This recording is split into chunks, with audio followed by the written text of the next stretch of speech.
ټرک آرټ خو زه کوم ټرک آرټ خو زما خپل فیلډ دی چې زما ټرک آرټ سره دومره مینه دومره لګاو دومره محبت و چې هغه ټرک آرټ ما فاین آرټ کې بدل کو حالانکه ما فاین آرټ کورس نه دی کړی خو اوس د الله تعالی ډېر لوی فضل دی زه چې کوم کار کوم هغه فاین آرټ ټیچونو کې راځي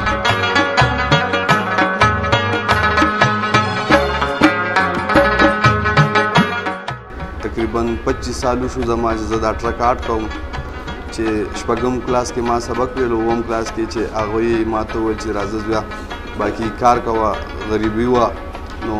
سکول مزید موږ مخکې نه شو ویلی په دې وجه باندې زه ماما کوواټ روډ ته ټرک آرټ کار له بوتلم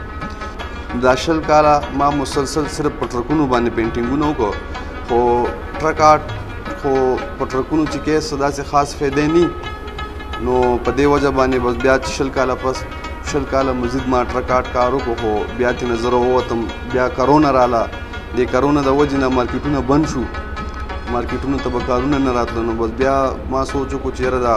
کور کې ما سره لږ چینکونه پیالې میالې پرتې وي هغې باندې ما پینټینګ وکړو نو هغه ما په فیسبوک شیر کړو ماشاءالله هغه یو رنګ روړو یو ښایسته رنګ یې روړو نو بس چې داسې 1000 نور ډېر کارونه ما وکړو چې هغه بار یورپ کنټري ته لاړ امریکا واشنگټن ډي سي ته زما ډېر کار لاړو هلته رسټورنټ ته لاړو په آرډر باندې په کینویسو باندې هم پینټینګونه مونږ کوو د لیډیز چې کوم پرسونه وي د هغې چپلې وي بیګونه وي هر څه باندې مونږ ټرک آرټ پینټینګ کوو او هغه چې کوم دی دغه کېږي تر دې پورې چې اوس ماسکونه راووته ماسک باندې هم ما پینټینګونه وکړو ډېر کافي ماسکونه ما وکړو چې هغه ماسکونه بهر ملکونو ته لاړه پکې